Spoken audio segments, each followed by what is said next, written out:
ETF outflows are the name of the game, and we can blame Grayscale. We're also going to talk about Toncoin making a serious move to the top 10 in market cap for crypto. Also going to hit up some XLM price along with stellar network stats. The news awaits, and thank you for watching.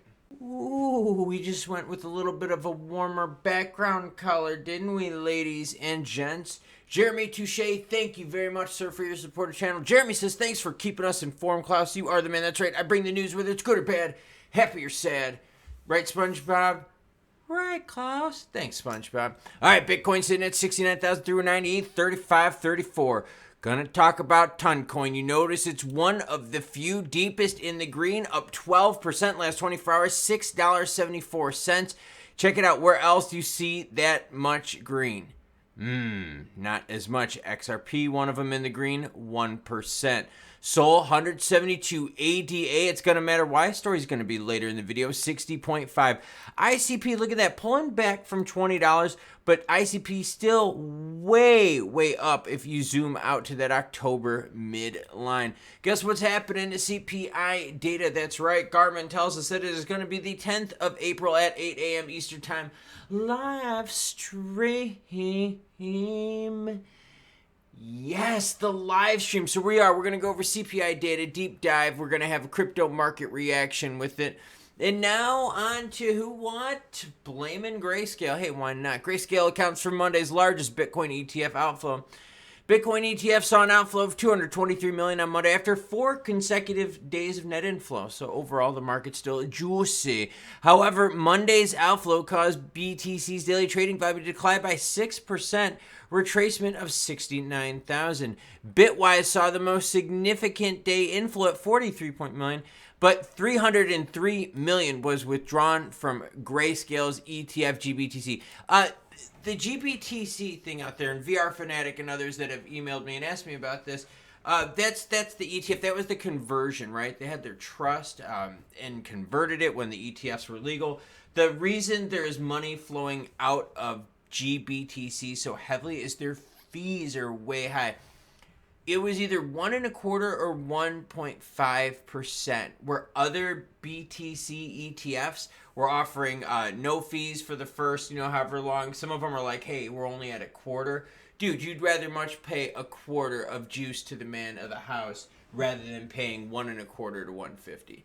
By the way, this is what we're talking about. So I'm not too concerned because look at this. Overall, you have seen just juicy action. I mean, the ETFs have really provided a lot more action, and that's telling us that traditional finance is really into this stuff. Now, I get it. You're going to have certain banks out there, Harry Sachs, Goldman Sachs. Yeah, you get what I'm saying.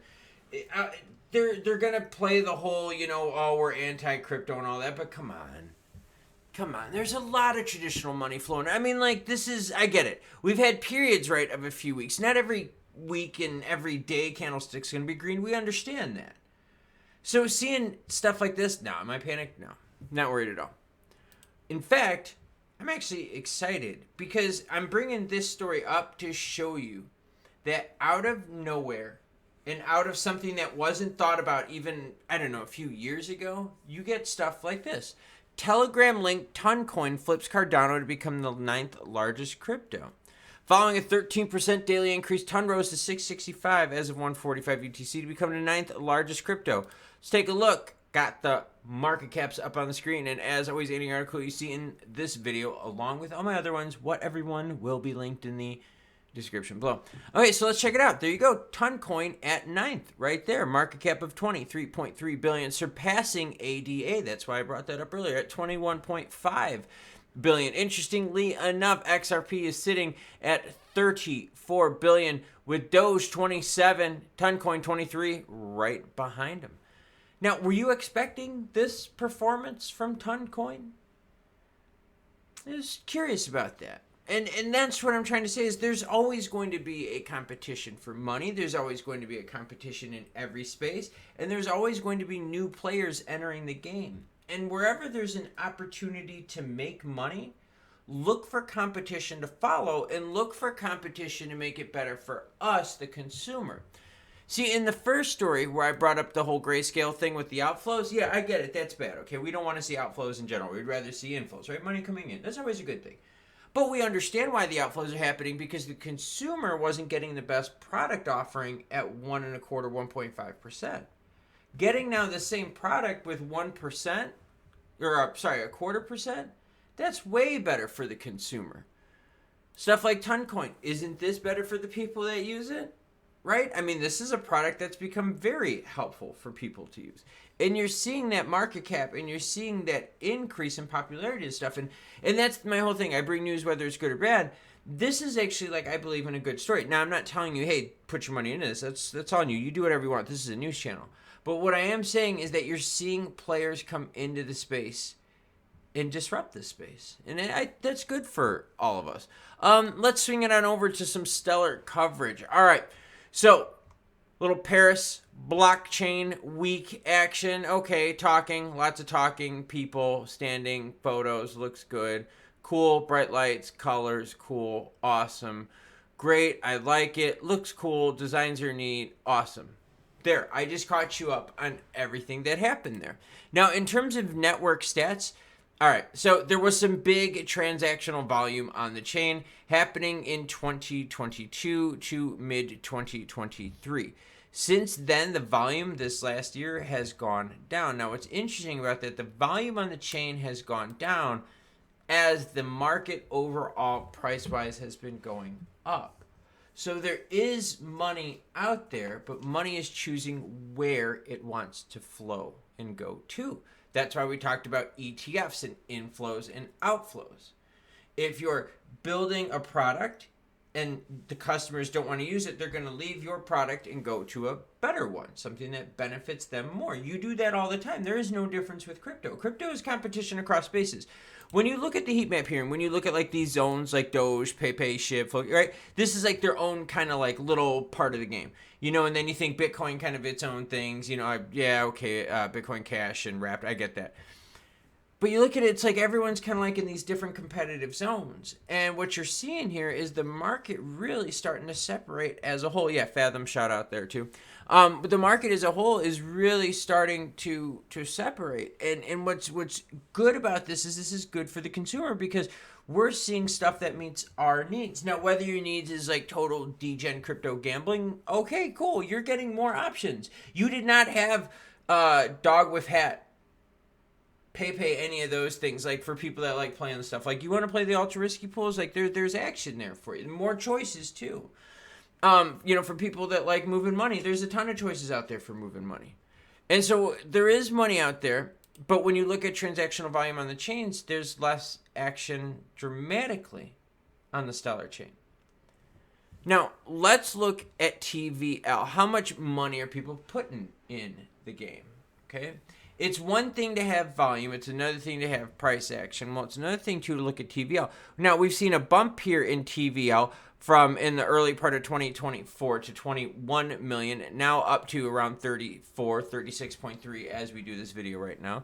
Okay, so there's some health there.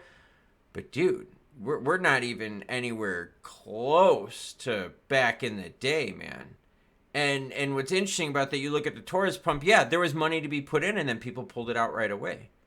So on the Taurus pump news, you can see it right here, that is the move. It did not last. Check it out. So when you look at where is money going, okay, yeah, there's some more money flowing in here, but there's times where people want to touch it, but then they leave it right away. So it is about competition. And so when we look at XLM as a whole, long term, you're looking at this going, dude, this does not look good. Like when you zoom out and you see this right here and see that essentially the price has been the same since June 2022, May 8th, 2022 was the same price as now. I mean, you're going on 2 years of no movement. So when we tell the story goes this way. A lot of hype, a lot of building. Not so many people decided to stay on and hang out. Money definitely flowing in other places, definitely making more of a move. Bro, you're being negative? No, this is not good looking. Like, this is not good looking at all. And you see that there's other projects out there now making moves. Toncoin becomes the 9th largest crypto. Okay, cool. So Toncoin is 9th. Where is it? Right here. Toncoin's 9th. Where's Stellar at? They used to be at top 10. They used to be at top 20. Used to be at top 30. There they are at 34th. So what's bad news for some is good news for others. And that's what makes covering crypto so much fun. There's so much competition out there. And again, it's competition in the moving money space and meme space, and say whatever you want. I mean, money is flowing into certain areas. Money is not flowing into certain areas. A bunch of you in the comments played dog with hat whiff, right? And made some sick money on it. Dude, good for you, man. Golf clap. I think that's freaking awesome. I hope everyone does that. But I also know that there's a lot of long-term hodlers out there for XLM that are sitting at this going, dude, for real, it has been 2 years and we're stuck in neutral. We're fighting 13 cents. So yeah, that's bad. But like competition with the ETFs and Grayscale, if you don't give the customers and people what you want, the price, the action, the outflows, the TVL reflects it. Now, I get that some people could say, bro, you're being negative.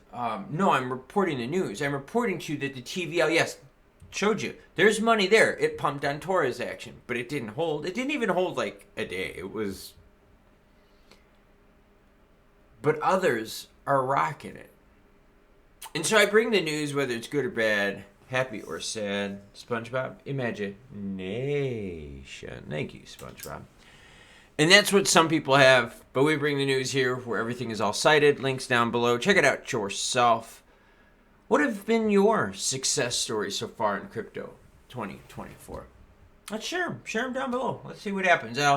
I'll take a look at these, and we'll see in the next video if I got some good ones to share. But yeah, tell me your success stories in 2024 regarding crypto, because it's always good to share the good news. Catch you later.